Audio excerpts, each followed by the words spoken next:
70 years ago, heroes first appeared in Paragon City.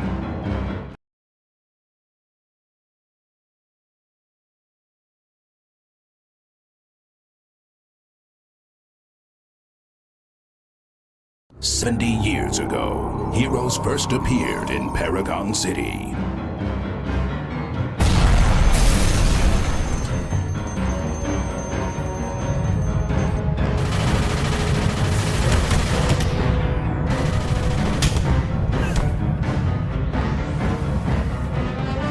A decade later, these brave heroes helped win a war.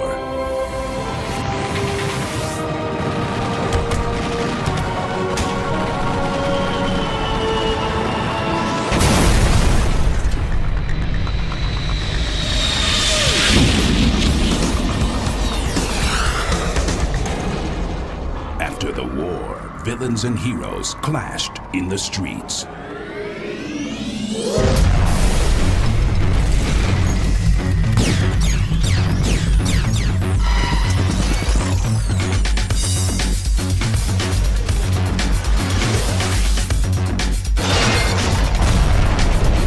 Then, from another world, disaster struck.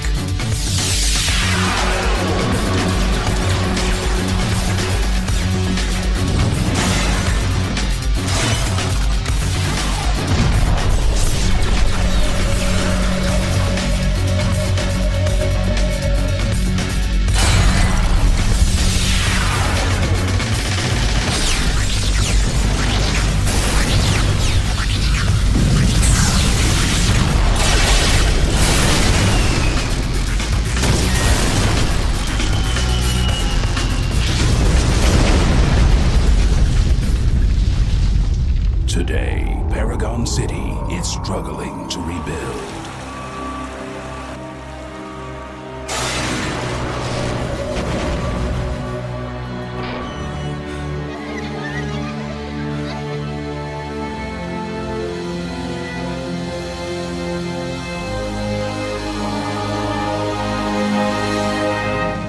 It is a city where evil lurks behind every shadow.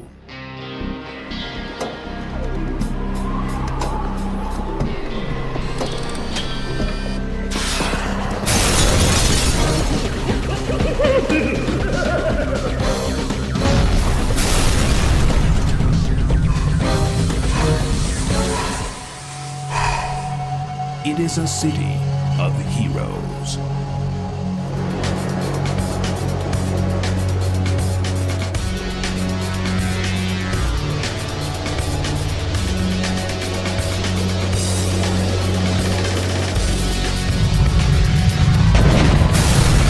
Welcome to Paragon City, where you are a hero.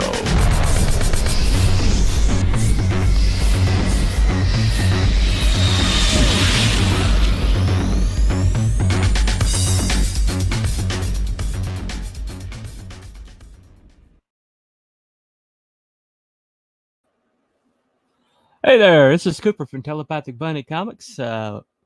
Just wanted to do a stream today to let everybody know that hello, what's this nonsense? Just me, man. Just wanted to play around a little bit. Didn't really have a topic. Just decided that I wanted to do some content today to show people that yes, my camera is back on, and yes, my mic is back. Let me know if it sounds all right. I'm pretty sure it does, but just testing. Monday was really embarrassing. Yep. I'm going to jump into City of Heroes, show off a character that people have yet to really meet. Her name is Violence. I'm going to talk about her. Let me see. Looking trim, my friend. I hope so. I've lost about 50 pounds. I hope I look all right. Anyway. Just decided to, stream my City of Heroes session today. Maybe get a little content, get a little viewership, a little bit, something to watch. Also advertise for City of Heroes, which remains the greatest MMOR RPG. MMORPG. Yeah, that's it. My fault. And just it's back. It's on the menu. They just advertised that NC Soft finally gave them the license officially. While it's before, it was pretty much unofficial. Um, but basically, I just I use it to kind of flesh out characters, kind of like play them in 3D environment for my comic, and so all my characters are based on characters that are going to be in my comic. Today, I'm going to play a young lady. She's listed as Bloody Roseanne McGree, but it's Chevelle Duvalier and her alter ego. Together, they form a entity called Violence, which I'm a little shocked hasn't been a superhero or villain name as of yet. At least all my searches didn't turn it up. But so let me pop that up. If I miss comments, I apologize. I'm not really going to. I'm going to have a lot of windows open, so things might go to the side. So, all right, let me pop this up to where I can see it. Righty. So this is City of Heroes. This is the young lady I was.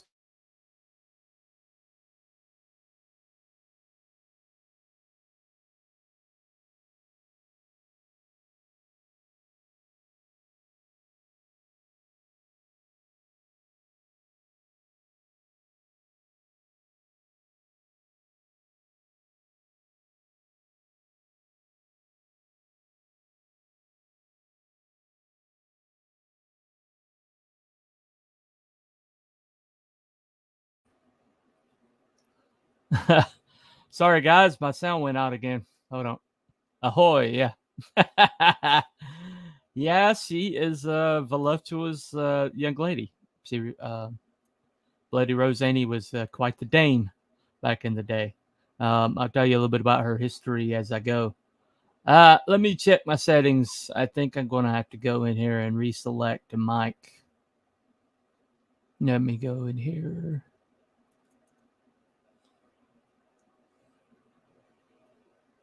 Yep, I'm still Yeti.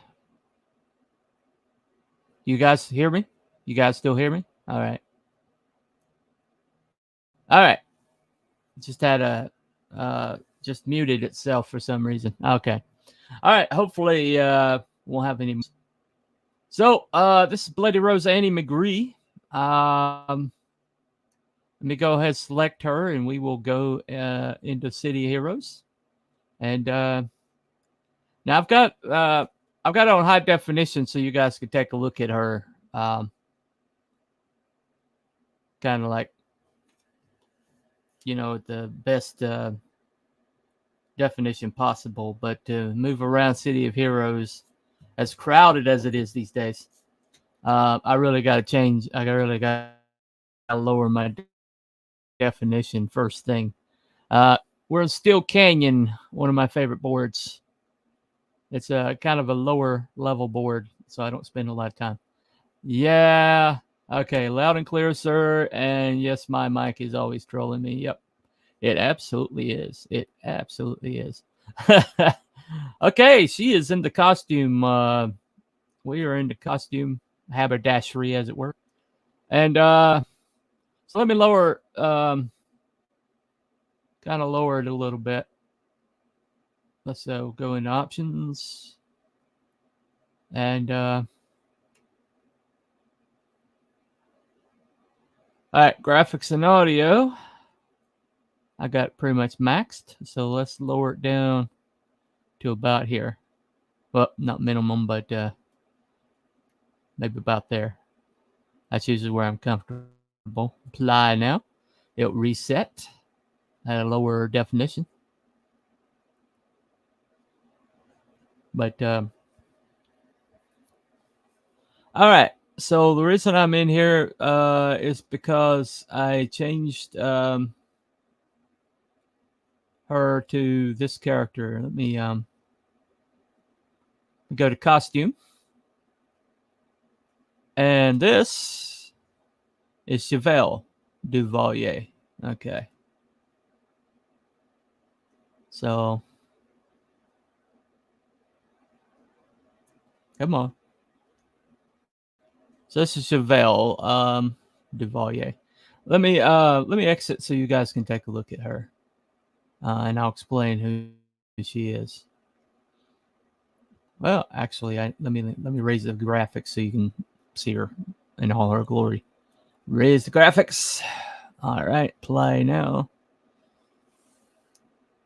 We'll play it now, and then we'll exit so you guys can take a look at her. Now she looks kind of plain, and for the most part she is. She's kind of like she's not really. She's one of those people that just really didn't mean to be a hero. That wasn't what she wanted to do with her life. So we'll quit to character select, and we'll go out and we'll take a look. So what she looks like.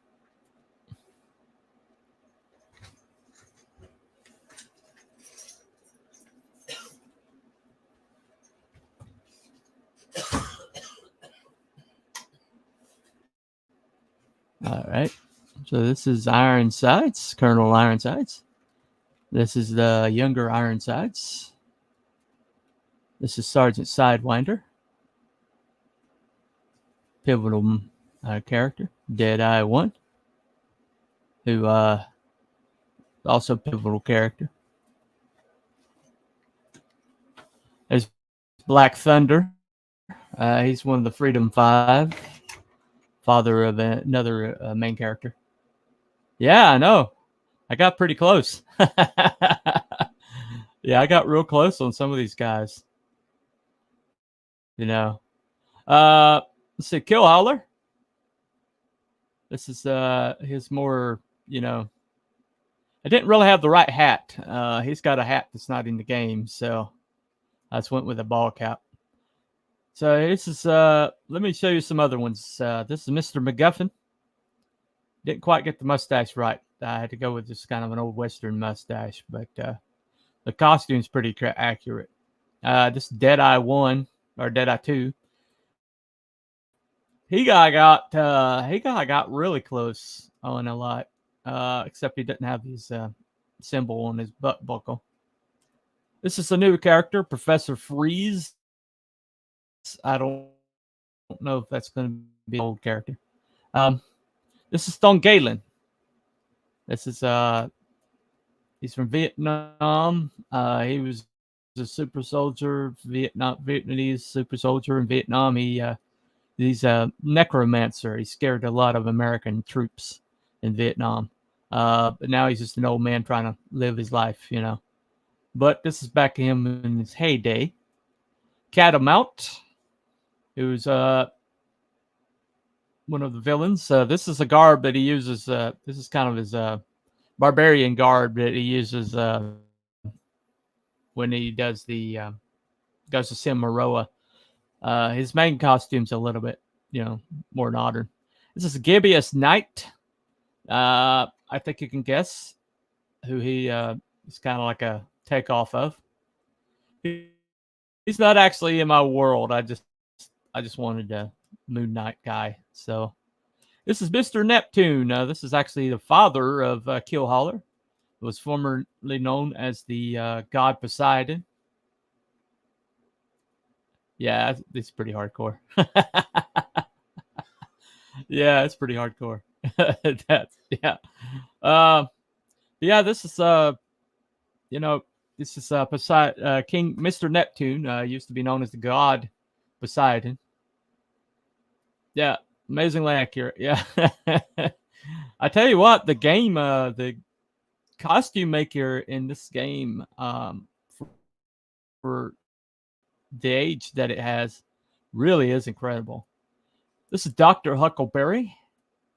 He's a character I made in this game that I'm probably going to put in my comic. He's a villain in the Old West who used to he actually absorbs life force. But part of that, he uses part of that life force to heal people. Anyway, this is Judge Jeb Jupiter. I'm not sure he's going to be in my comic, but he's a character I got in the game.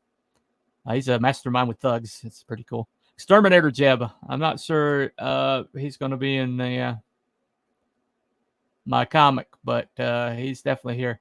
This is a villain for my comic. You see, catch a glimpse of him in the first book.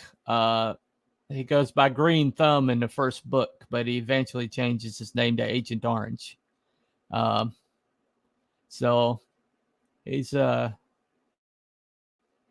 screwed up kid with a lot of resentment. And yeah. So he's definitely gonna be one of my favorite villains. But yeah, he's in the first comic. But Colonel Ironsides, I really got pretty close.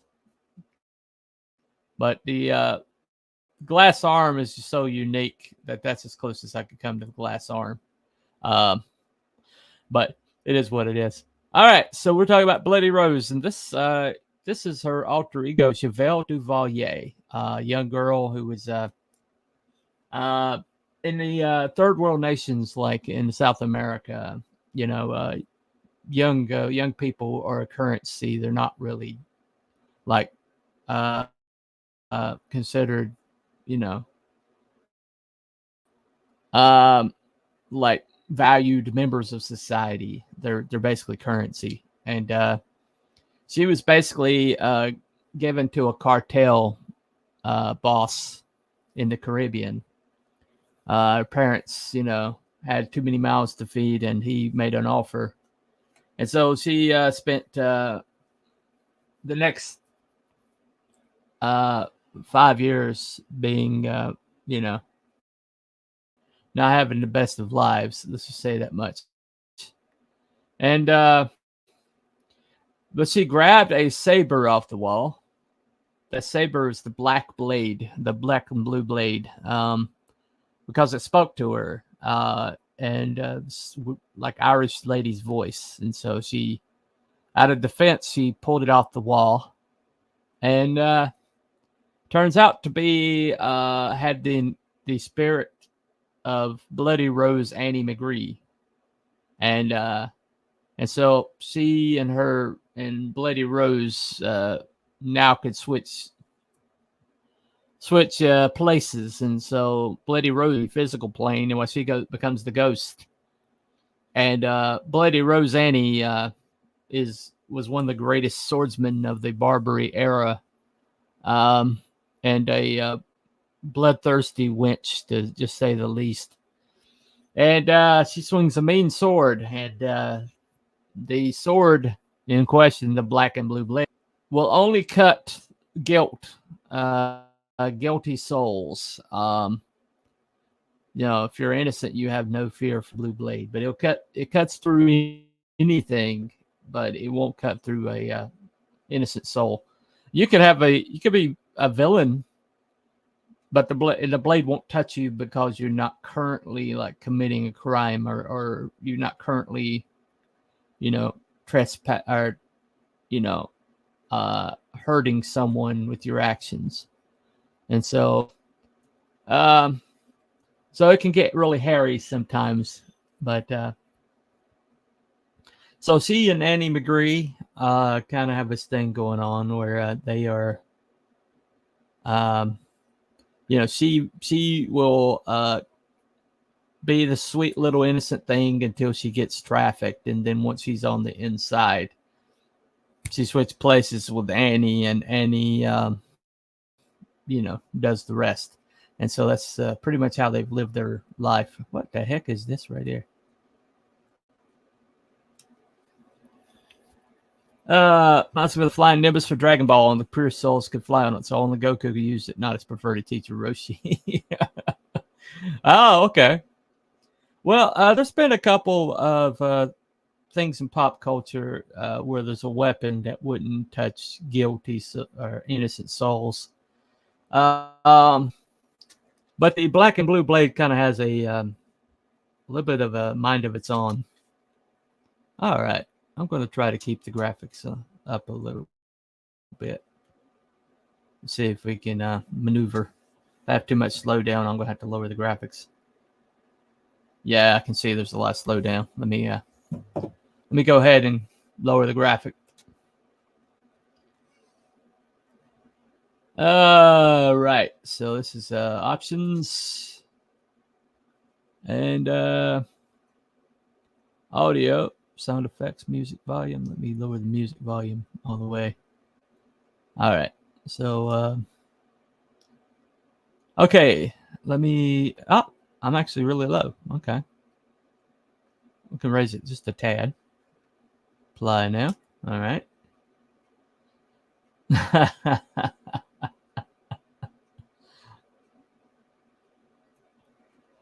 No, Mr. Good Stuff. This is not porn. However, you might think so when you see the pirate chick. I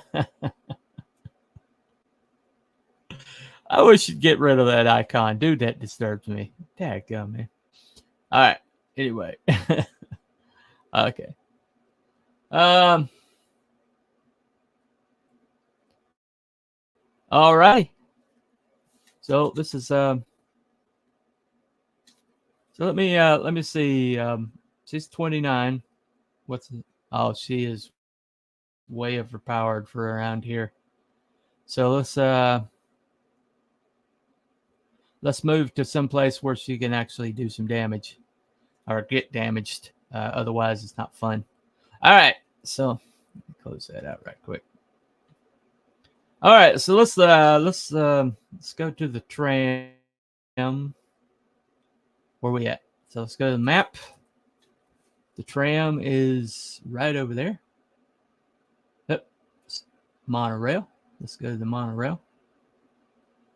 Okay. Keep selecting Atlas Park. I don't want to select at. There. Paragon City monorail. There we go. All right. She can fly, so let's fly over there right quick. All right. Now, you're gonna see a lot of slowdown. My internet is still buggy, and my housemate just came home, and he goes straight to the computer. So he left watching videos.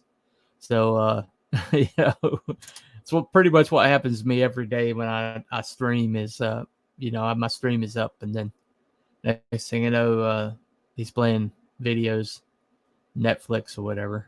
There we go. But it is what it is. All right, let's go. Lower down. Porn slows down internet. I wouldn't know that. Good stuff. How would you know that, my friend? You got a hot wife. I don't know what you're doing, looking at porn, but it is what it is. All right. Okay, so she is 29, so I'm looking for Crotoa. Crotoa is fun. I think we'll find plenty there. So let's go to Crotoa.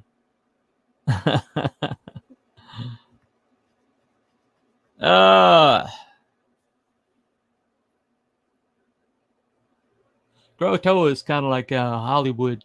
Halloween land. It's got a lot of it's like perpetually fall on Crotoa, which is interesting. Croatoan is the carving that's found on the the tree, the lost colony disappeared. So, this happens to be kind of a fun board. So, ready? Let me, whoop. Slow down's killing me. All right. There we go. Whoop. That's one thing I hate about this environment, man. You know. Oh, yeah. Thank you, Mr. Good Stuff. I really appreciate it. So, still not over it. Won't be forever.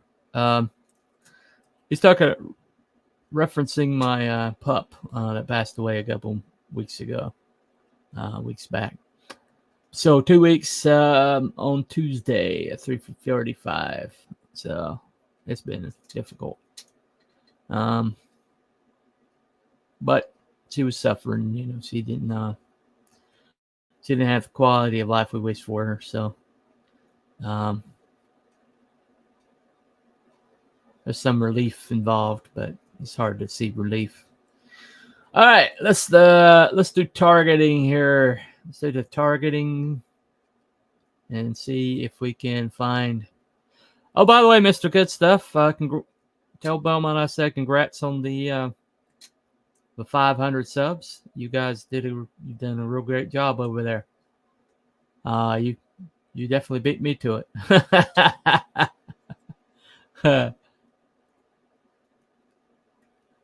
Well, I'm going to find some. I guess we found somebody. Whoop. All right, let me back off a little bit. Well, targeting. Where's my target at? Oh, okay. They're level 27. Level 27. Okay. Let me go stealth. Let me go ahead and turn on my stuff. My armor, dark shroud. All right. Well, daggum, they're coming after me again. All right. Cloak of darkness. Make me invisible. Well, somebody killed him. Somebody's over there. Well, somebody killed him before I could get to him. Dadgummit. Where we at? Oh, somebody has hit me. Is that him? He's a 26. Who is hitting me over here? Somebody is attacking me. Well, that's 26 over there. I'm not worried about him. Where you at? Well. Oh, okay. Somebody's under me. Oh, okay. That guy. No wonder. Well. All right. You want some of this?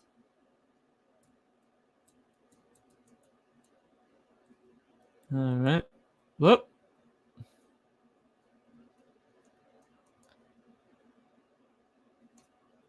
Yeah. All right. See you, man. Yeah, I know. I know it's Belmont. I just, but you had a lot to do with it. That's why I was saying, congratulations. No problem. Yeah, he hit 500. I know, but you were. The Man Cave is the only show he's got, and you're the co-host of it. You have a lot to do with it, dude. So, just saying. Anyway, back to the game where I'm about to get killed here. All right. All right, let me kill some people over here. You can't really see me because of the cloak. Oh. All right.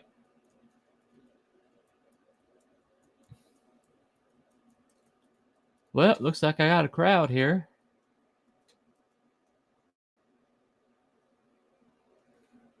All right.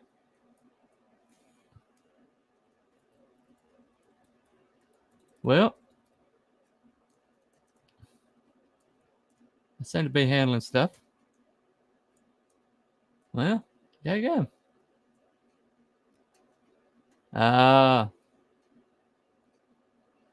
Well. Oh well. We changed the Bloody Roseanne McGree. That's who needs to be there anyway. Costume. And change to Bloody Roseanne. Where we at? All right, let's change the Miss McGree here. Miss Bloody Rose. All right. Does the transformation. All right.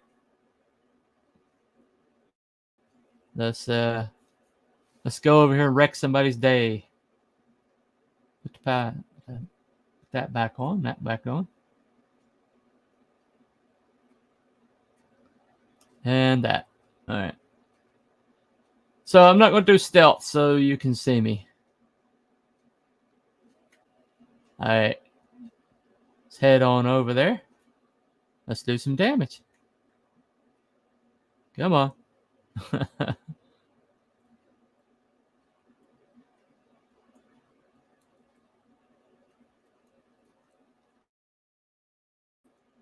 All right.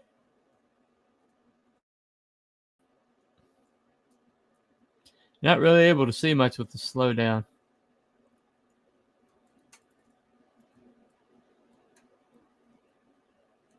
All right. If you don't play City of Heroes and you have a comic book, you're really missing an opportunity to work out like the visuals of your characters, the kind of like some of the powers of your characters, you know. It's really a good place to kind of figure some things out, you know, like logistics. Really physically, like figure out how your character kind of visualize them in 3D space. So, alrighty.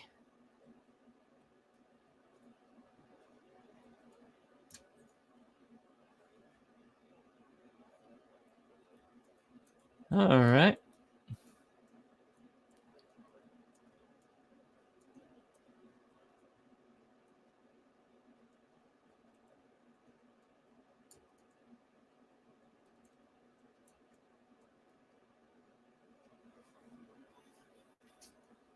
No, that was no fun. Let's see what's up there. Oh, got some blues up there. Yeah. All right, let's get up there and do some damage here. There's an adept. All right, Bloody Rose. Let's get it. Close on in.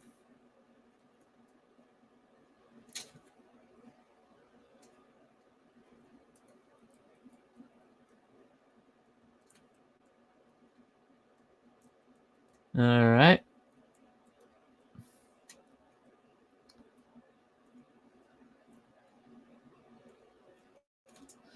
All right.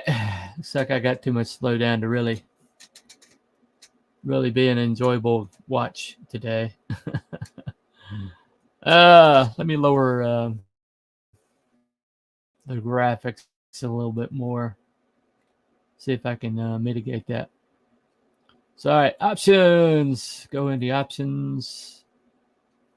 And graphics go all the way down. Apply now. Go all the way down. It might even look like, you know, it's better than 8-bit. It might be 16-bit. I don't know. Maybe 32. That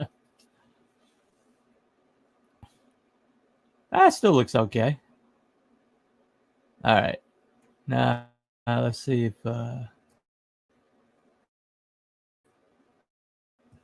move around a little bit. See if the slowdown still pretty bad. Well, these graphical environments, though, I mean, they're really, really elaborate. They worked hard on this game, man. They really did work hard on this game. Come on.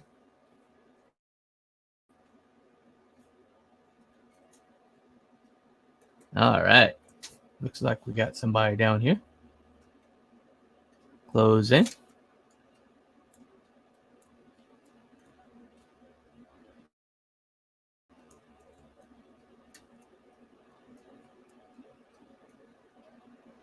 All right. A little bit better.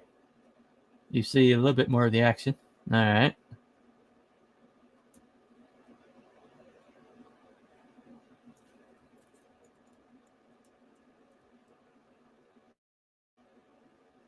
Well, crap. um. Well, her powers don't really work in game. This is a like a single sword set, which is close as I could come. But she has like shadow armor, which is pretty close to some of the powers that she can use in a comic. You know, the invisibility, the phasing in and out, the ability to like sneak up on people and have things pass through her.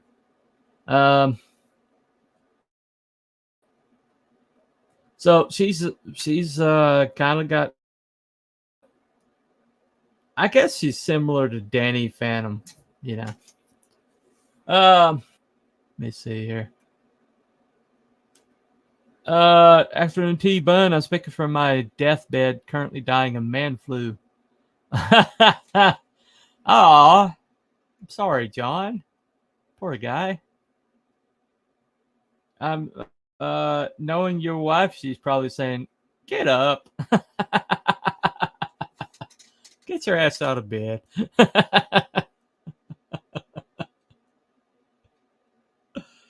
Rest in pepperoni, John. Have our sympathy, John. You know, get better, dude. Uh, you know, try not to whine too much. You know, we are a whiny lot when we're sick. We really are. Alrighty. Kill this little group over here.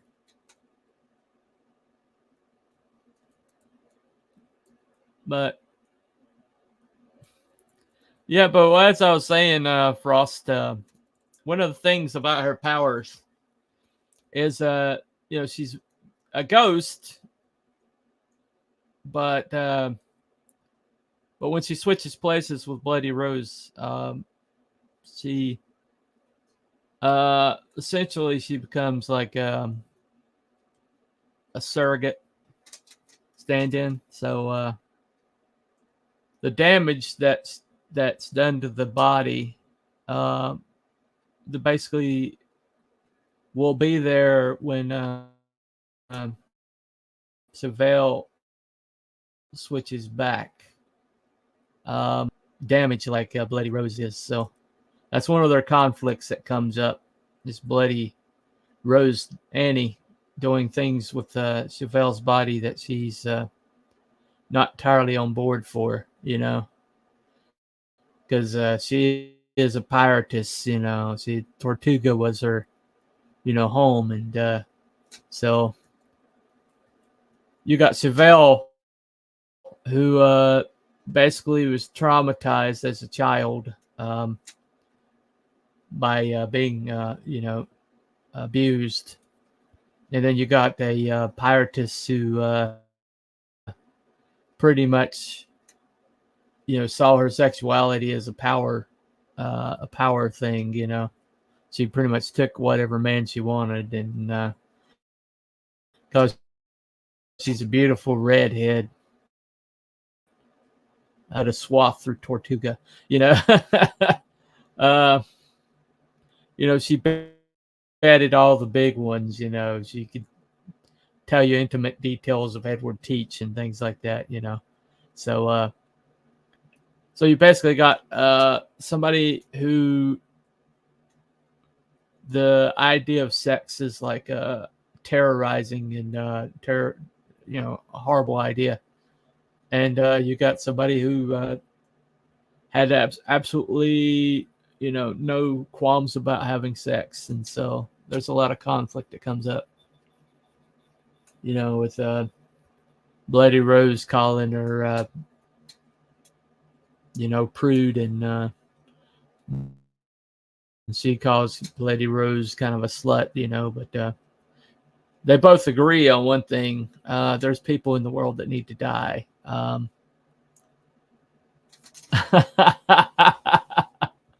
Yeah, since she's a redhead, probably.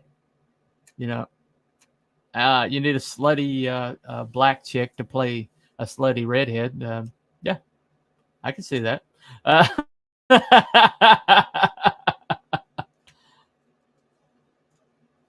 Um, one of the really cool moments in the next comic that's coming up involves involves her pain and the pain that she carries around inside of her.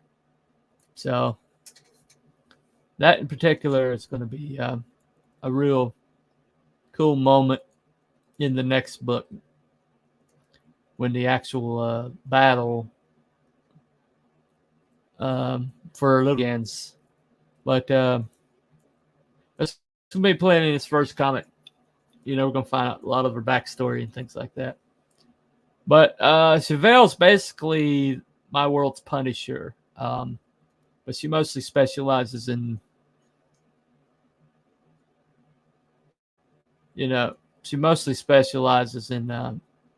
white slavers and human traffickers and pedophiles and people that really need to go away. So, but the blade doesn't leave marks that can be distinguished.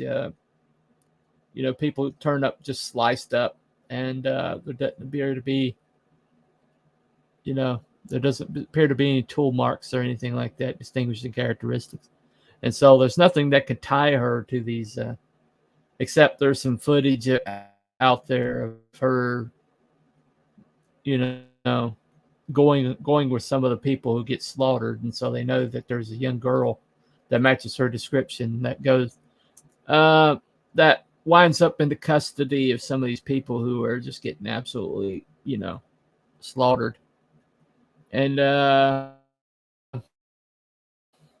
there's really,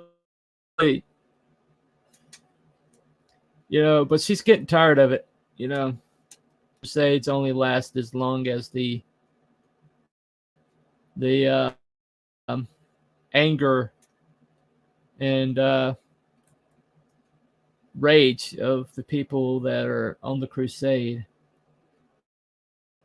And that's not an unlimited thing. Eventually you move on. Eventually, you can't live in that place forever. And but Miss McGree is always kind of oddly bloodthirsty. There's a reasoning behind it, which is going to come in the later books as to why she's so bloodthirsty, why she wants to continue the mission. And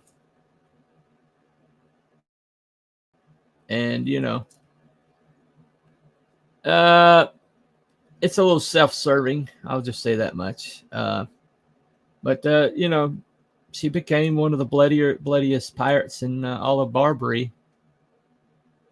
Coast. Oh, did you just hit me? You're 25. I cannot believe the. Are you serious? All right, let's water. I can't believe these people are going after me at 25. I'm 4 levels ahead of you guys, dumbasses. Typical women.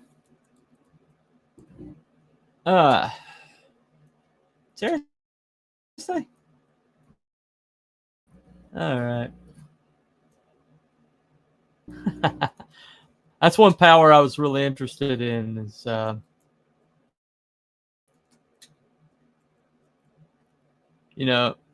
through the Bloody Rose absorbs people's spirits through their through the sword, and so that was one thing this power afforded me, is ability to like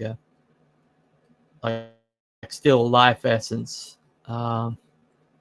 which works, for the character. But I actually have commissioned a bunch of art for her,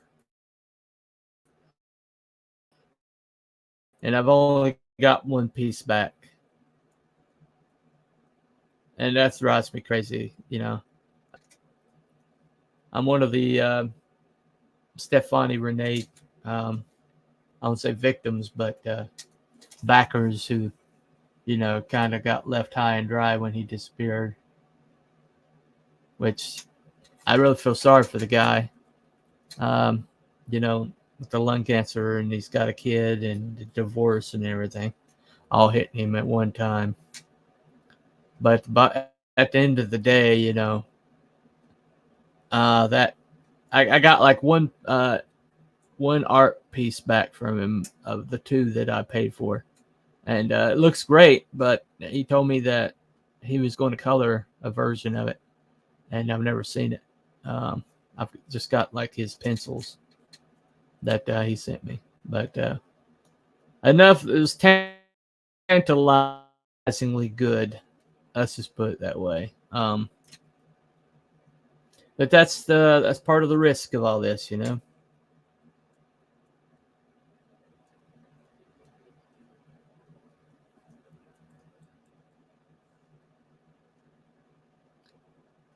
All right. Got some EXP from that one. Awesome. All right. No big deal. Somebody's hitting me. Who is hitting me? All right, chick. I cannot believe me.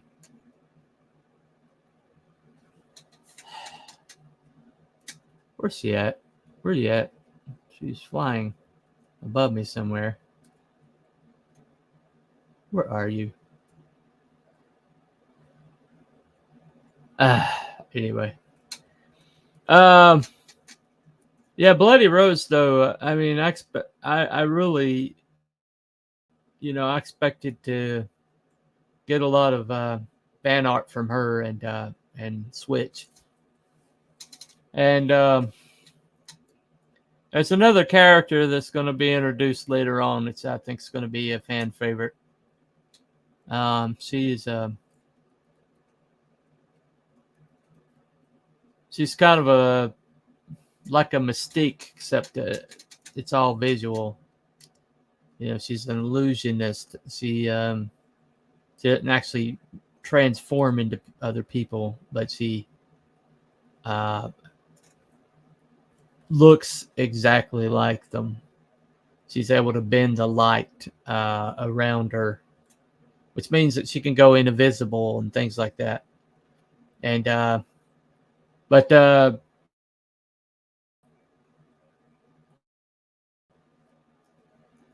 yeah, but she can not touching her. The illusion holds up. She can also blend in with backgrounds and things like that. And she it's funny, at one point I was thinking calling her Karma Chameleon. But they'd sue the shit out of me for that. But I'm gonna keep her name under wraps. But she's gonna be interesting. She's somebody that's taken so many other personalities, so many other identities, that she's completely lost who she was. I've always been intrigued by that. Somebody that's able to take on other identities. How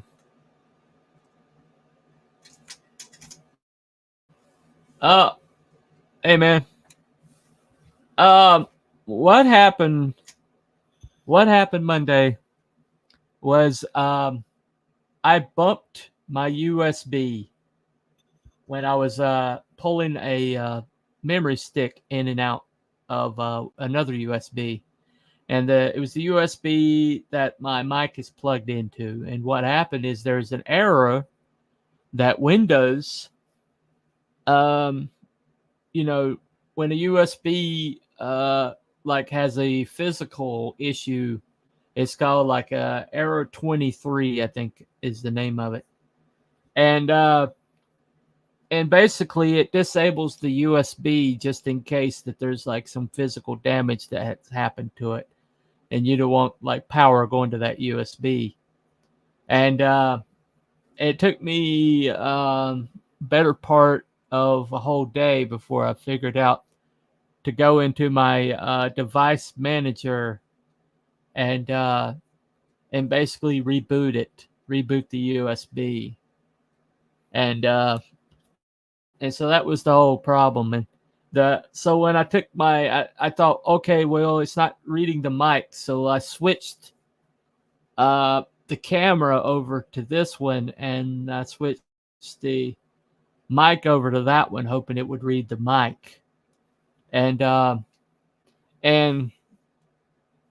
don't know if it's because the computer recognized the apparatus and assumed it was part of the problem, but it wouldn't recognize it. I rebooted the computer all the way back and it restarted multiple times because I got a SSD, solid state drive, so they boot up like that. And I rebooted it twice before show. I mean, it was already showtime, and so I had to the show must go on. I had a lot of stuff to get through. It was my first show of this new concept that I'm really proud of, that I think is going to put my show on the map, or my channel on the map eventually. Not from YouTube, but from actual people. But I just had to go with what I had, and it just sounded awful and looked awful. But I went back and watched, and all the clips that I shared were top notch. Yeah, frickin' computers, you're absolutely right. Absolutely right. Absolutely right. Now, I was told by somebody who runs Apple that Apples actually don't. They have like some AI in them that automatically detects issues and things like that. But you know, I just Apple is just too expensive to maintain. Apple all has forced obsolescence. So if you like your stuff, you can't keep it because the very next update will brick it. Or a couple updates down the road will brick your technology, and that really bothers the shit out of me. Hold on a second. Apple never has viruses. Well, the people who swear by Apple tend to be virus-like. So I kid you not. And the people that come in that want iPhones are the most pretentious assholes that I have ever laid eyes on. Every damn one of them. I was in there getting the phone I have now. Right. That was the point you're making, yeah. But the phone I got now, it's a couple years old now, but when they went to 5G, they bricked the phone that I had, which I loved, was an LG. Evidently, they lost a contract with LG. So when it went 5G, I had to switch over to a Moto, which has been a pretty decent one. So I'm not complaining. Got a boss over here. All right. But I went in there, and I kid you not, there was this asshole in there, this kid whose dad was paying for everything. Dadgummit, come here. Was paying for everything, and I'm going to get my butt kicked here. But dad was paying for everything, but this bratty man, he was in here like, they were telling him that they would get the iPhones in next couple of days, and he was like giving them shit about it. And he's not even paying for this thing, and he was like, his dad's like, well, can you handle like using your old iPhone for the next couple of days? And this guy was just like, if I have to. And I'm like, motherfucker.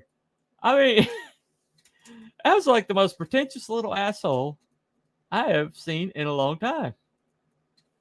I could not believe it. I was like, your dad is buying you this shit, man. You have absolutely no, absolutely no right or standing to like give him shit like this. And he was acting like his dad was the problem, and his dad was buying the damn thing. And I'm like, and if it was just like this bitch is really getting on my nerves. But it's did she just kill me? She just killed me. Dadgummer. I can't believe that shit. But that just pissed me off to no end. Because, there was no gratitude there. No gratitude whatsoever. And he wasn't even buying this thing. Let me come buying this. I'm going to kill this so-and-so. Let me combine it to an awaken. Resurrect myself. There I go. Hopefully she won't see me over here. Yep, she did. Ah! Dadgum you. I cannot believe. Let me get far enough away. All right. Yeah. Oh, dadgummit. Ran right into these yahoos. All right. But, all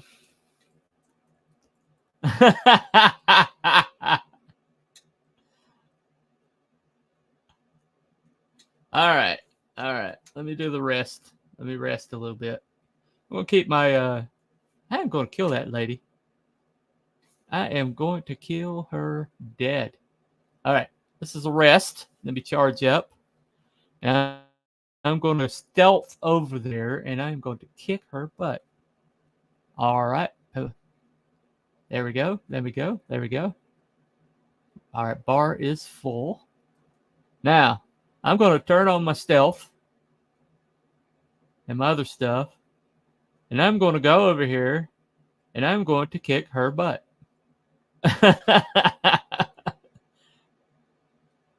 She will not see this coming. I guarantee it. All right. One more thing. It's good to be invisible. Now, where's she at? Where are you? Where is she at here? But yeah, and that was just like one person. I don't know what it is. It's like that whole entire Apple thing. They've always like, these people have always been like, well, I can't believe you have like a Android, and it's like, it's like the whole entire obsolescence thing drives me crazy. The thing that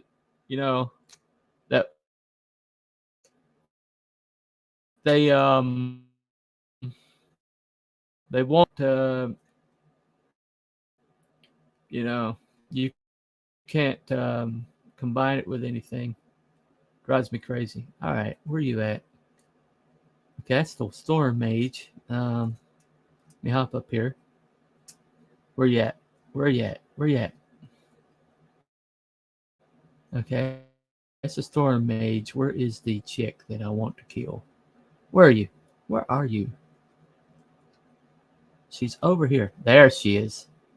All right. Okay, guys, I'm going to charge up, and I am going to go over here, and I am going to.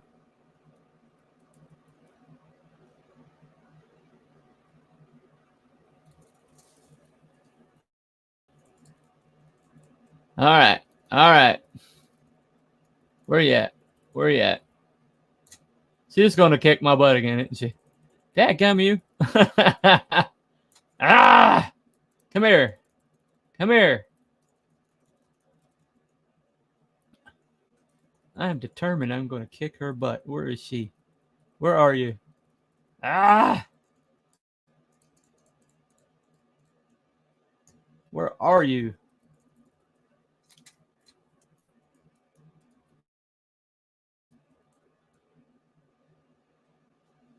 She is flying up there. Dadgummer.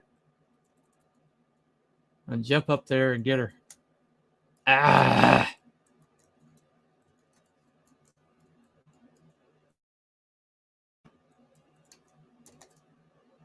What's she doing over here? Got her. Ah! She teleported on me. Where you at? She's teleporting. That's what's killing me. Where you at? Ah!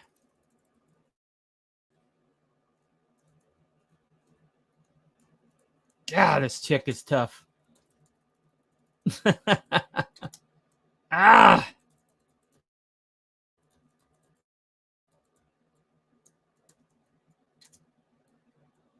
I'm having to like jump up and get her.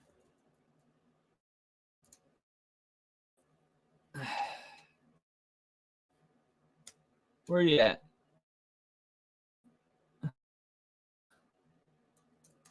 All right, baby. I got you. Ah! She is killing me right now. All right. Let me get up there. I'm going to fly up there. All right. Where you at? Where you at? Got me. Dadgummit. Oh, she got me again. She got me again. Dadgummer. Yeah.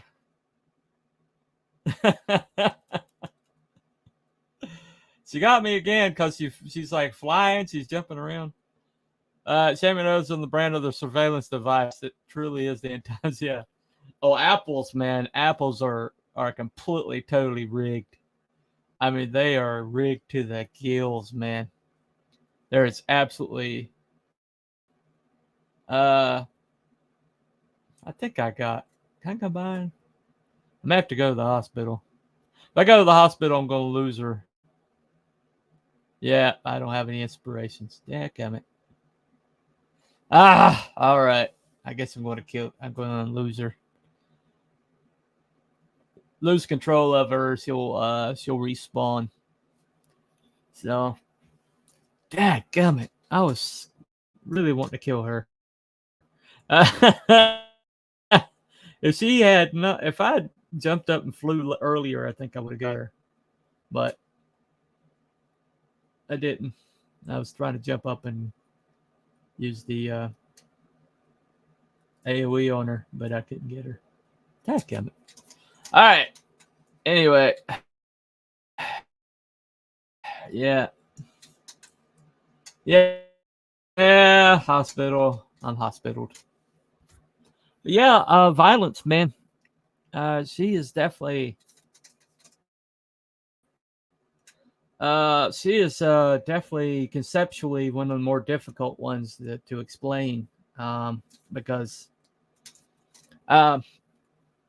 basically, there are things. They're called curses, and the curses are actually.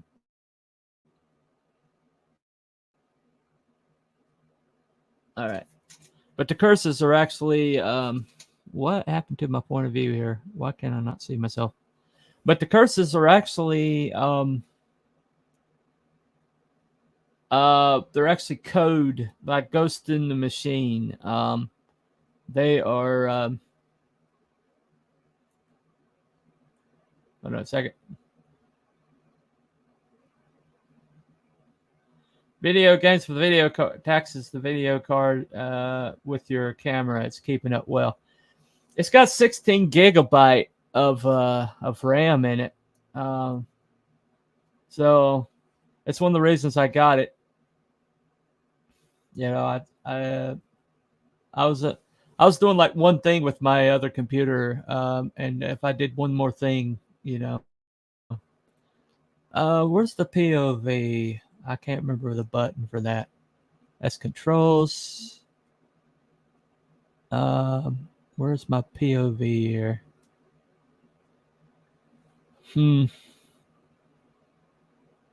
No. Key mapping. That's it. Let me go ahead. Key mapping.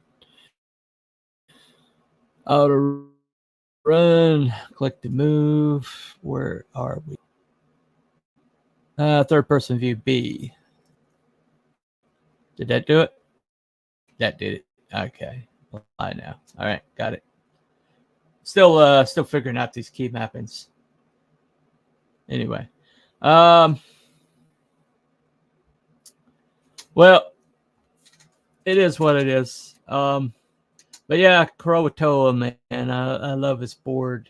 I really love the way it's been designed. I mean, you look around, it's like graveyards, it's wrought iron, you know, it's perpetual fall in here.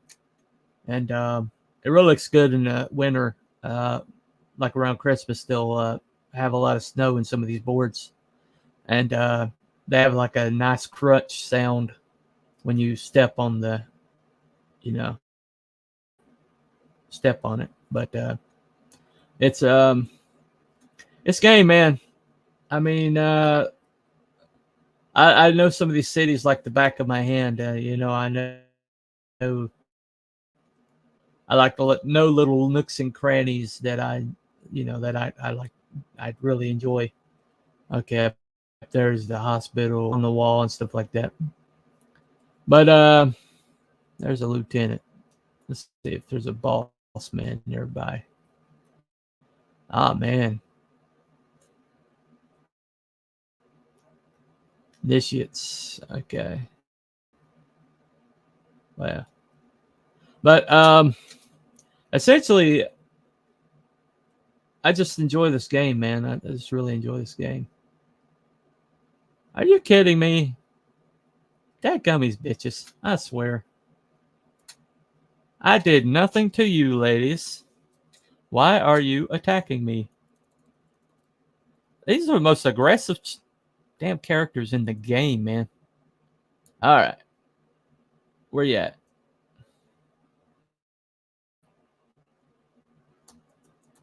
All right.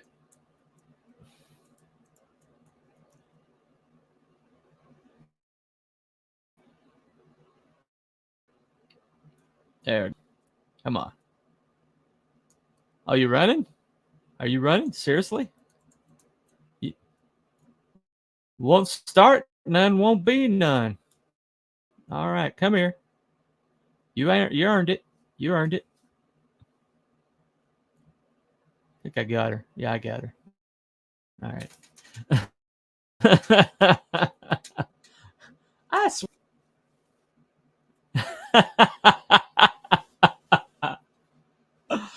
Ah, well, it's Twitter or COH. You just make everyone angry, dude, don't you? It's a gift. It's a gift. Well, there's a reason why nobody wants to be on my show anymore. It's they think it's like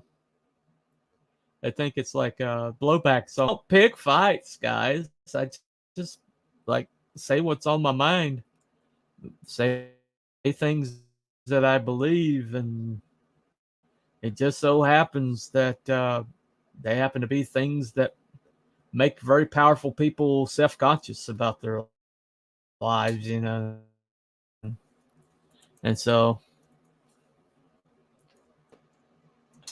well, all right. Looks like I'm just going to have to fly because these chicks just won't stay on the ground here. Ah, there we go.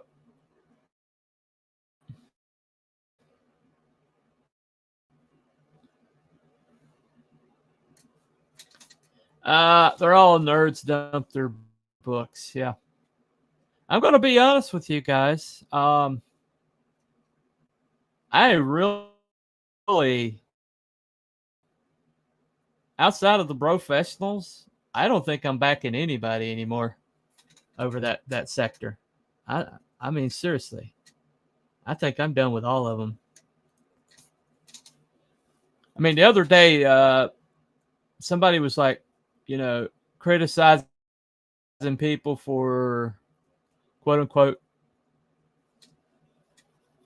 bad mouthing the EVS after all that he's done for people, and making $100,000 campaigns left and right and stuff like that. And I was like, anything, but I'd like who?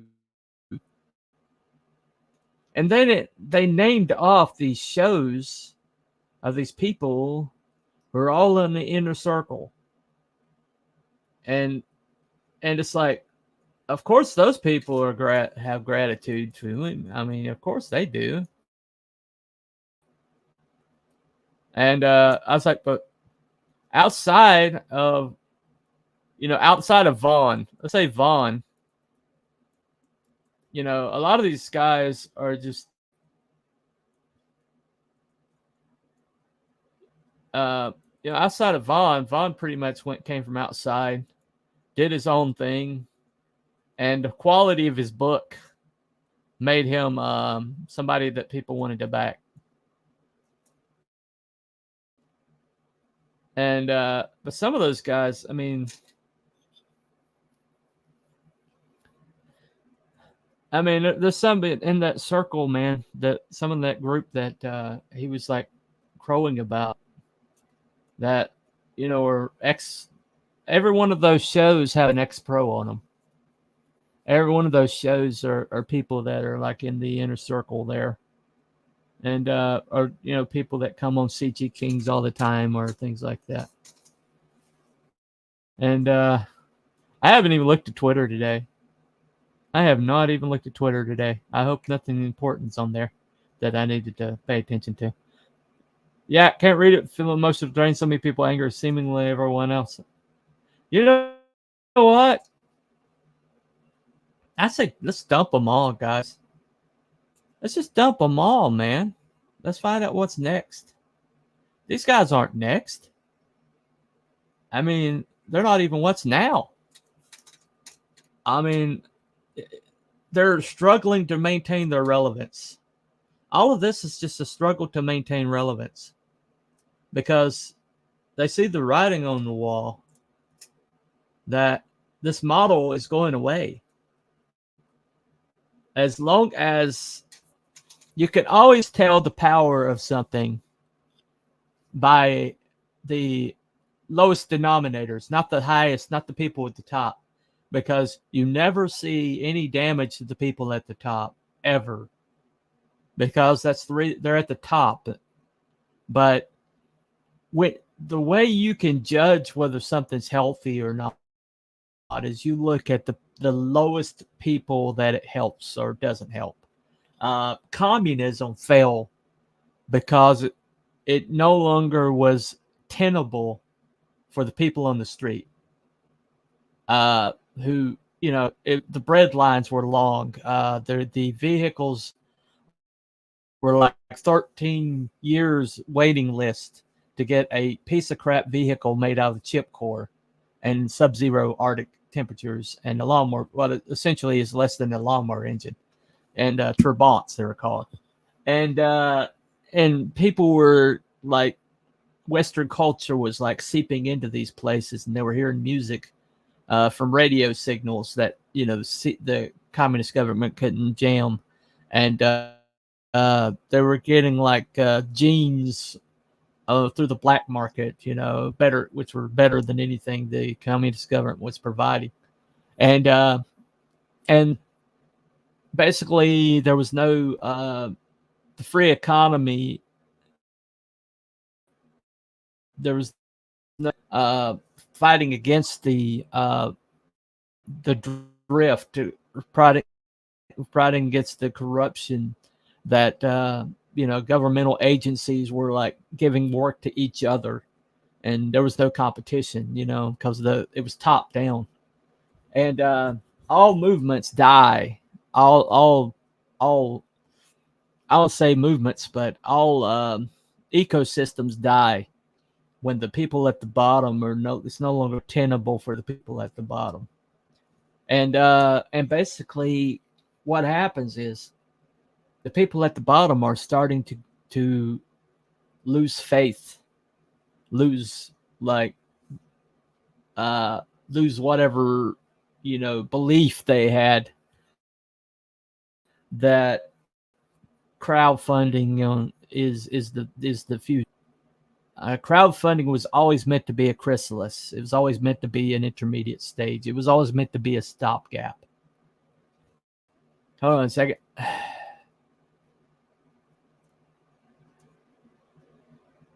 EVS made an enemy of Eric. 3,000 super chats in 2 days. You make an enemy of Eric, your entire support network erased in 2 days. 1 day. 1 day. Hold on a second. Your opinion of July hurts your support. Was it ever truly support? Exactly. I did a short today because I was watching this interview between a lady who was in Nixium, Keith Raniere, that cult from New York, and she was talking to one of the biggest anti-Scientology commentators, a guy that I watch from time to time.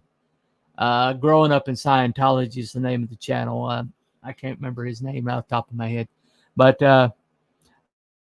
they were like talking with each other, and Andrew Golden was doing the interview, and they were like switching back and forth, and the terminology sounded the same because it all comes from like the same sources. I've been building support offline,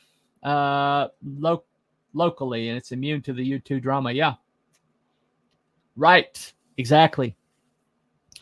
But I've been paying attention, to the way things are like phrased.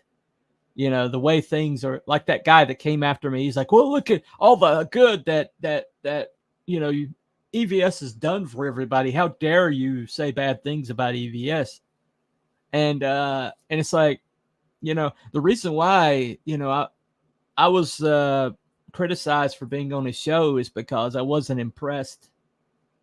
I was supposed to go on his show and I was supposed to be obsequious, and kiss his ass, I guess, and act, oh wow, I'm on the biggest show in YouTube or in CG. Wow, I'm at the flagship show, and both times, and I was on there with Malin and Shane, and I was supposed to be in all of those two guys, and I was basically finishing their sentences and getting to the point, while they were bloviating, and both of them got like irritated with me, but I'm not impressed. I'm not impressed with them. At the end of the day, like Scientology, L. Ron Hubbard was this disgusting looking, bloviating, ugly individual who couldn't write his way out of a wet paper bag, but wrote more words in the English language than any human alive, because he just slammed down first drafts and then had them published, and then Keith Raniere is this creepy little slime ball who managed to make people think he was the smartest man alive, and had a bunch of people, had had women have sex with him and brand themselves as his property. He talked them into that. Why? Because eventually, somebody tells him they're great enough, somebody that other people, believe in so much, that, and they keep saying the same things about them. It's like, oh, they're the most humble. If you look at the way he introduces himself, he's like, I'm the most humble this and humble that. And you watch Eric July, and Eric July is like, oh, I'm just a guy that worked my way up from the streets, and I worked hard for everything I got. And I went back through his career, and basically that dude's whole entire career is being in the right place at the right time. Because once upon a time, people who were not radical leftists in the black community, anybody that was like not radical leftist in the black community, got a following, because everybody's just like ready to hear, everybody's like wanting to see that community wake up and figure out how they're being used. And any voice that came out at that time was pretty much like given carte blanche, and he was there for that. He was on the ground floor of that.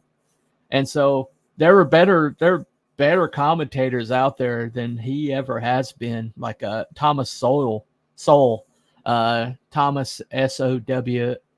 The guy's like I think he's he's at Stanford maybe, but Larry Elder is way better. I mean, I listen to Larry Elder all the time. Larry Elder is a genius. And did Eric July go on the morning the breakfast whatever club or whatever it is, and take them behind the woodshed about Biden saying, if you don't vote for me, you ain't black? No, but Larry Elder did. National television show, got on there and took them behind the woodshed for letting a man talk to them like that. And think about it is Eric July is the flavor of the month. The people that defend him, I don't think they're defending him because of who he is. I think they're defending him because of white guilt, of DEI, of the fact that he is a black man, and we're like programmed to, give deference to black people. I mean, look at our curriculum, look at our school books, look at everything. Racism, slavery, white people bad, white people bad, white people bad, and this is since I was in school. This is since I was in school, man, in the 70s. And I just don't think that, I'm not impressed with it. I'm just not impressed with it. It's been a right-wing pedestal for the based black man. Right, exactly. Officer Tatum, maybe white guilt, but certainly not that ISOM series. No, it's not. ISOM is Eric July's first writing excursion. Okay, he thought that he had this kind of belief that he was so untouchable that he could put out his first writing assignment, the first time he wrote anything, and by golly, people supported it. But I looked and I was like, okay, he's writing it himself. Has he done any writing before? No. In any way, shape, or form, has he done any writing before? He's written songs for his rock group and rap songs. He's written monologues but has he ever written fiction? No. Does he have a co-writer or a script editor? No. Does he have any kind of editor? No. Didn't even have a copy editor. And yet, he put that out. And I was like, I know exactly what it's going to be. I know exactly the problems it's going to have, because everybody has problems when they first start writing. Everybody does. It's not him. It's everybody. And so a lot of people like bought it. And I'm like, why are you buying this thing? It's going to be bad. It has to be bad. There's no way on the planet that book is going to be good. There's no way. Even if he's a savant, the fact that this is his very first writing output means that it's going to have the same issues. All of them is going to have the same issues. 1 second. No one makes it on the first jump, not even Neo. Exactly. Exactly. Nobody. It's not about racism. It's not about hating Eric July. It's about the fact that, when I heard EVS tell people over and over again, and this has been my biggest problem with EVS, but he's like, make your own book, write your own book. We don't need writers. Gabe El Taib, went on Graham Nolan's show and blurted that out. Oh, we don't need writers now. We're free of the writers. You know who else was free of the writers? That first generation of Image. Does anybody still talk about those books? No. Nobody talks about those books because almost universally across the board, they were forgettable and they were horrible because these guys were artists. They weren't writers. And they missed deadline after deadline and they killed their momentum. They flooded the market and were the stuff today. I bought it and I thought it being bad was okay because I was supporting a new upstart, but his bad attitude and thin skill killed me. Yeah. What got me canceled was the fact that when FMC first showed up, it was about 2.5 months. It'd been around since, I think, March. And this was June. And Kelsey Shannon had just crossed the picket line or whatever and said, I will put my stuff on FMC. And it's big name, the first big name to do so. Okay. But all these other people were speculating, we're thinking about making our own store instead of going to Indiegogo because he's shadow banning everybody. Rather than go to FMC, a website that was sitting there that had its own proprietary software boxes that were maintained by a corporation with security experts on call 24 hours a day. This place is practically unhackable.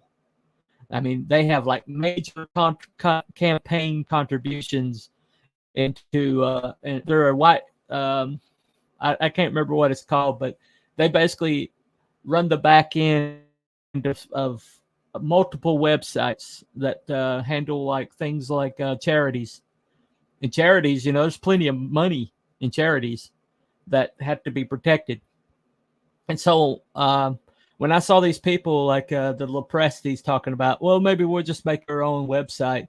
And when people make their own websites, they tend to use pre-existing plugins. Okay. And the comment I made was, I was like, well, FMC has got their own boxes. They've got their own security. They got their own. It's like, maybe, why don't you host on there? It's because if you use plugins, that's not as secure, which is just fact.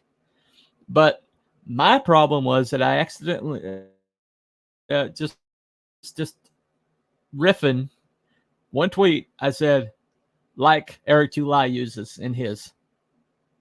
That was the phrase that got me canceled. Like Eric July uses in his. Because I never in a million years thought that there was anything offensive about that statement. And there wasn't. And yet somebody took Eric July, a sock puppet account, by the way, who had no followers, runs to Eric July. Eric July comes running, and he goes after FMC. Instead of me, he goes after FMC. And I found out about an hour or two later. And so, I'm getting lit up by, Luke Stone saying, you need to fix this. You need to fix this. You need to fix this. And the only way to fix it was to say, mea culpa. I'm not part of FMC. I'm not speaking on half of FMC. This is all on me. And so I had to take all that on myself. And I took all the damage because I was trying to get it off FMC. Because I never meant them to go after FMC. And so to make the at that time, to make it a reality, I had to Luke Stone had to cut ties with me. And Luke Stone and I had, well, I was part of a network that he was building that we'd been working on for 3 years, and we had built up to a pretty significant size. And we were starting to make some headway, and I had to withdraw from that network completely to keep keep it off of FMC, because they were going after FMC, and they went after FMC. They still went after FMC for weeks, even though I had people that I respected, people I used to, I used to do shows with, that walked away from me. That just said, I can't handle the heat. I can't have this damage on me. I can't, I'm to get where I need to go. I can't have them people coming after me. And I had people who I really respected and really liked cancel on me and cancel shows. And I was depressed for when the Bancroft thing didn't fly. I was depressed, and I didn't really, first week, I didn't really do anything. So, yeah.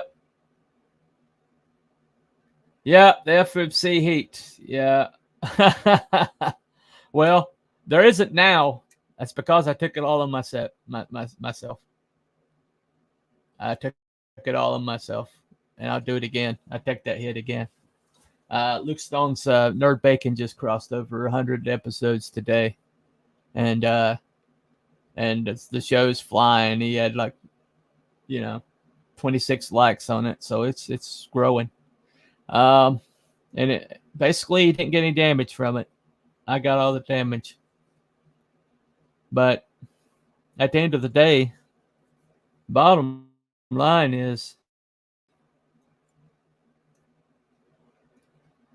but the bottom line is basically, let me, where I get, well, the bottom line is, if you can't criticize people, then they have control over you. They have power over you. You're part of a cult. And I think people are waking up to it. This is just the death throes of something, They're struggling for what they think is left. I don't know. Do I think it's safe to punt?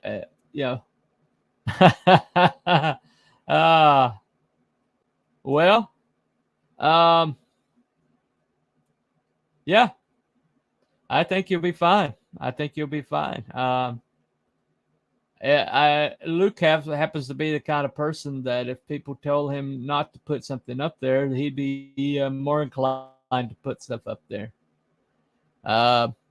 He's about to have Luke have Eric July on his channel next week. So, not kidding, full feature parody coming next week in the Great Cyclopean. Okay. Hey, do it, man. Go for it. You know what?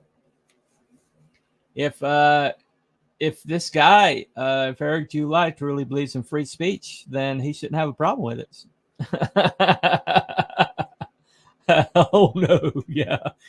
But if he truly believes in free speech, if he believes, he says he's an anarcho-capitalist, but he's not acting like one.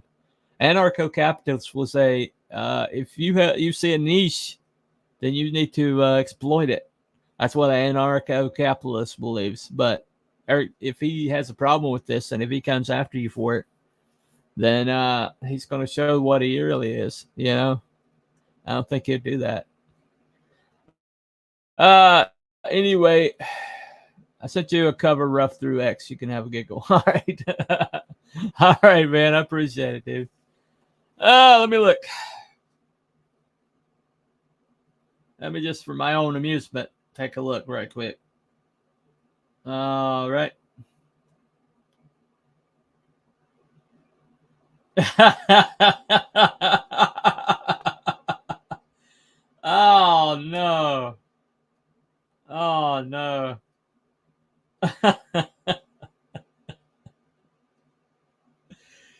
Yeah, that's good.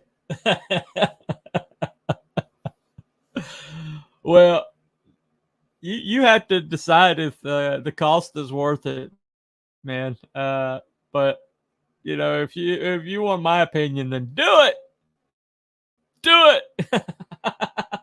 But anyway, no, I mean, I say. Then again, you're talking to somebody that's got canceled. You know, I appreciate it, man. I love you too, dude.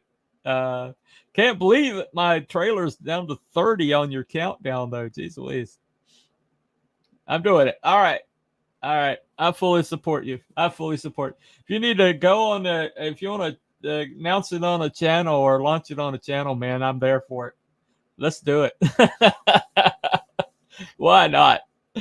Anyway, let me know. Let me know.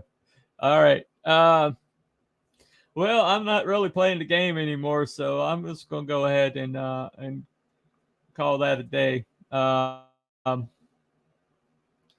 me take. Let me just back this out right quick.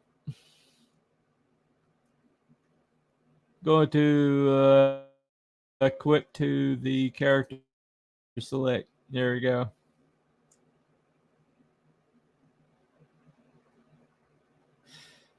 That way, I don't have a dead body falling to the ground at Croatoa. All right. All right. Let's back this out. There we go.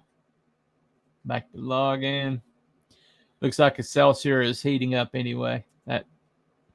All right. Let's close that out. Anyway, thanks for hanging out with me. Yeah, man. You let me know if you want to come on the channel or come on this channel and do it. Launch it. I'm there, man. I'm there for it. You know what? It's like my new philosophy is, no more running. I aim to misbehave. Let's do it. Let's do it. I'm there for it. Anyway, I don't know. I'm going to be on MSK channel tomorrow night. He asked me to come on, so I'm expecting maybe an ambush or something. But I don't know.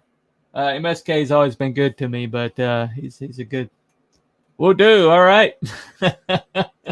No problem, man. Yeah, he's a big Eric July supporter, and we've been very cordial and everything. But I'm wondering if he's going to come after me or something for some things I'm saying. But you know what? I'm done. I'm done. Say hi for me. I'm coming on next week. All right. All right. I think he's just like getting people to come on his channel, but we'll find out. If he doesn't bring it up, I'm not going to bring it up. I don't really care. Sam wants to debate him next. Oh, okay. Okay. He might be a good guy to debate. He's pretty well put together, but man, he goes after people. Holy shit, he comes after people. He's hardcore July all the way to the wall. But you know what? I'm going to say this right now. If EVS stops drama farming and starts just putting out product, keeping his head down and entertaining again, then I'll support him all the way to the wall. I really respect the guy. I respect his product, and I respect the niche that he carved out for himself. If he would correct that part of it and stop, relying on, going after people or people going after him for his smoke, and starts being positive, starts doing the Stan Lee, Excelsior, positivity, hello, true believers. If he starts taking that attitude, I would support him all the way to the wall. Eric July, if Eric July would start putting out a better product instead of attacking people that say the product's not up to par, and start asking the question why so many people have that opinion, and make those corrections, instead of like, all these people hate me, all these people are trying to cancel me, all these people, if he would stop with the drama and stop being so insecure about his place in this situation. If he has imposter syndrome, man, that's why he's going after people. He doesn't need to have an imposter syndrome, but he does need to have a competent writer look over his stuff and okay it before it goes out the door. That's what he needs. And he needs to take other people, take advice on board about the art, about the writing, about everything. And he would, if he righted that ship and started, accepting everything, as positive. Even the people that are going after him, they still have things that he could take from it. If he made that correction, then I would be 100%. I might even start buying Ripaverse stuff. I mean, I honestly, I have nothing against these guys, but against their methodology. Their current methodology is toxic, and it's destroying the fandoms. Their fandoms, and it's destroying, ripping apart CG right in the middle, and Iron Age, and these guys, if they're going to obsolete themselves if they keep this up.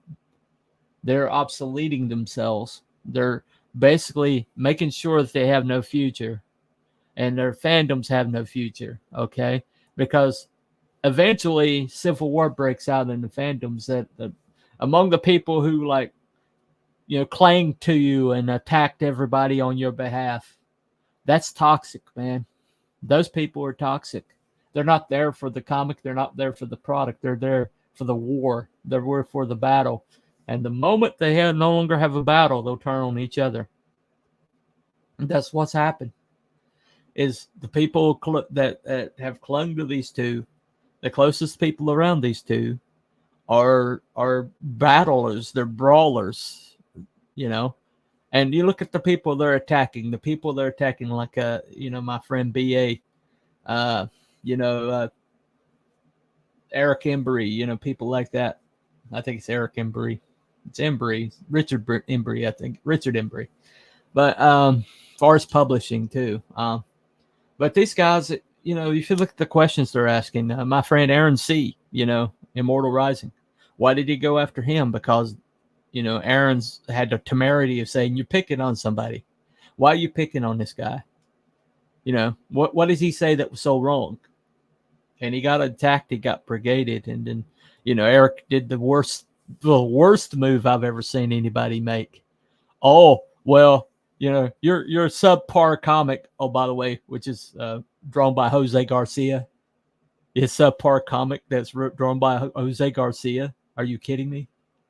One of the best artists I've seen in the last decade. Bullshit.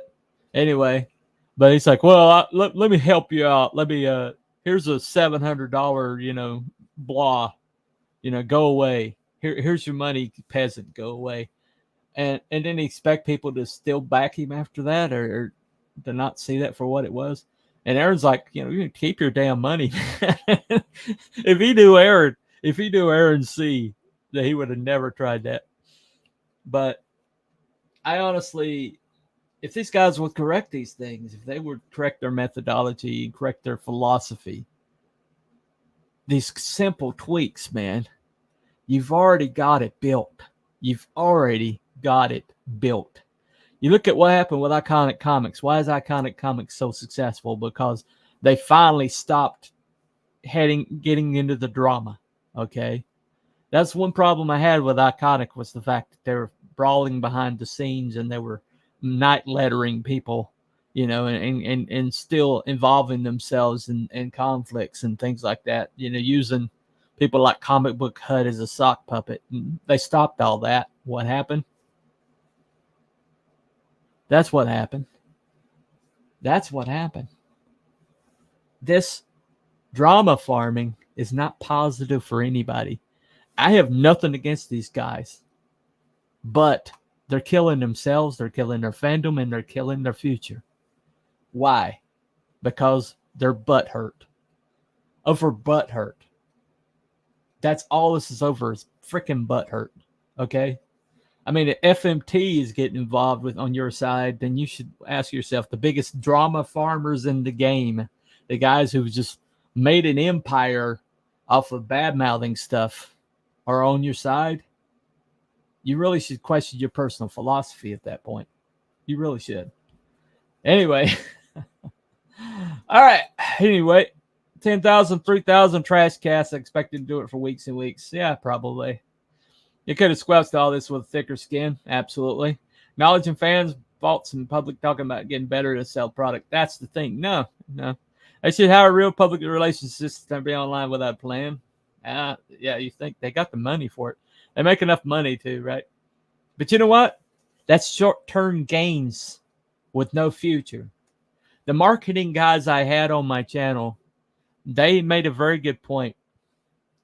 They said, if you hate product, I mean, if you don't pay attention, if you don't like have any love for the product, and you're just supporting a cause, then eventually you're going to stop supporting product. As soon as you no longer feel like you're supporting the cause, you no longer support the product. And that's what's happening here. Eventually, you run out of outrage.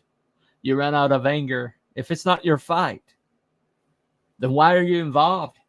And people are eventually going to wake up to that. That's what's happening in the mainstream. That's why people stop supporting mainstream. It's because even if they agree with the philosophies that are shoved into these IPs, eventually they're like, well, I got better things to do with my time.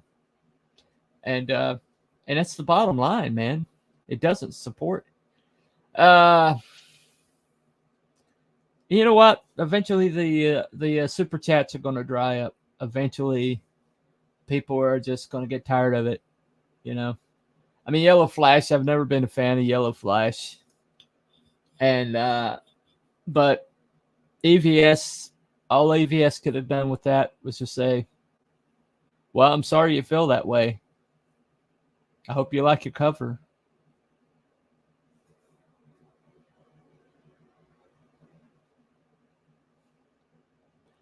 Then Yellow Flash looks like the bad guy. Yellow Flash looks like the guy that's butt hurt, So EVS happens to have a friends and family plan. Most people do, and it just, Yellow Flash could have just said, well, I guess I'm not your friend and family, and walked away. Dr. Naples had something like this happen with Trump. He made millions, but knew even then it was going to crash. Yeah. That's the bottom line. People get tired of being mad. They get tired of it. The energy can't last forever. The reason why Trump is doing so well right now, and why people who hated him and absolutely foamed at the mouth 2 or 3 years ago, now that he's been out of the public eye, now that he's been like his exes, and you see all these people, these newscasters saying even more crazy things than they did 2 years ago. And yet people are like turning them off and turning away. Is it okay if I watch while naked? Yeah, you're free to, man. Just don't tell me what you're doing. That's a little uncomfortable. Anyway, but thanks for the information, John. Now image in my head. Anyway, all right, but just kidding. But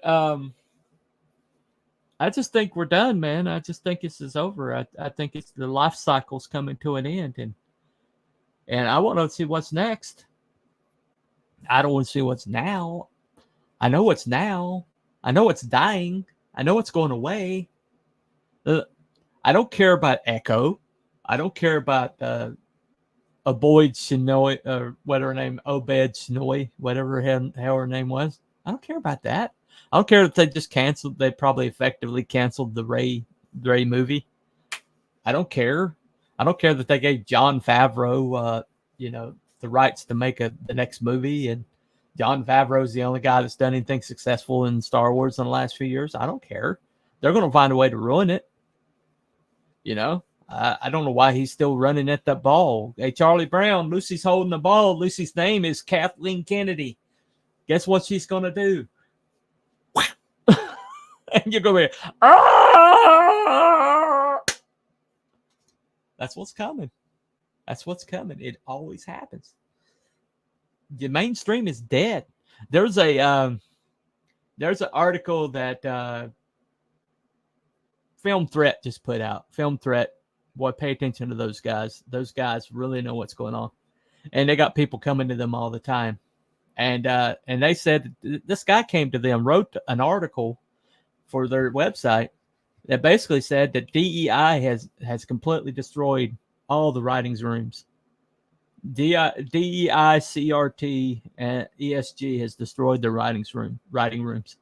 They completely destroyed the writing rooms. If you got any kind of history writing and you're a white male, you need not apply. And most of the writing rooms up to now have been, so you basically get rid of all those decades of experience right there. And then the people they're bringing in are just check marks. They look at their pieces, look at what they've done. No, they don't look at what they've done. They just ask, what denomination are you? You know, what nationality? Who do you sleep with? That's all they care about, you know. And because these people are superior people upon the progressive stack, they assume that there's going to be quality will ensue. And so the biggest hacks that I've ever seen are now infesting all these DEI and CRT writing rooms. And for Oscar contention, they have to do that for Oscar contention. And so none of it's coming back. None of it's coming back. It's all. Even if they wanted to write a good movie, even if they wanted to make a good production, even if they wanted to, they can't. They can't. And so all of it's going to be horrible. If I overblown, the critique's legit, I say I have enough to figure it out. You don't need to be. You don't need to be, man. CG drama's waste of time. Support the guys you like, ignore the ones you don't. Absolutely. Exactly. What are we doing? Why are we doing it? You know, because somebody told us we're supposed to be outraged. Somebody's told us that some big figure up here has told us, you know, if you're loyal to me, this is how you should feel. Why am I loyal to you? How has that benefited me? Why am I loyal to you? You know, at the end of the day, cui bono, who benefits? Who benefits? Who's benefited from all this? Anyway, man, NAM scarred me. I'm clueless now. You were not in NAM. You were not in NAM. You're not old enough to have been in NAM. My gosh. Worst you might have seen is the LA riots, man. Of course, you were in Detroit. I guess Detroit's close to Vietnam. Similar to Vietnam. Anyway. At the end of the day, guys, I'm tired of this. I'm tired of it. You know, if they come after me, they can come after me. I don't care. I don't care. I'm not on either side. And I'm at the DMV all day. I'm definitely been to NAM. Okay. All right. I live in Detroit's enough, bro. The DMV. Well, all right. Okay. Yeah, you've been to NAM. I'll give it to you. Anyway, that's pretty much all I got for the day, guys. I appreciate you tuning in for this pointless stream. I just wanted to stream a little bit, introduce Violence to you guys. Great character. I'm probably going to do these streams, introduce all these characters, and play around with them while I'm telling you a little bit back to backstory. Today's been Violence' turn.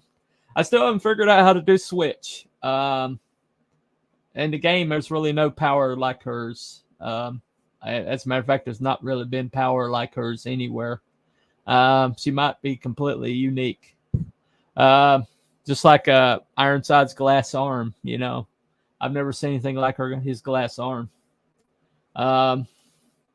I, what's up, Brian? What's up, dude? Six Gun Gorilla. Such an awesome book. Such an awesome book. And it's an out of obscurity IP. It's an out of obscurity IP, public domain IP, and he's brought it back to life. Out of obscurity, we need to figure out what's going on with that.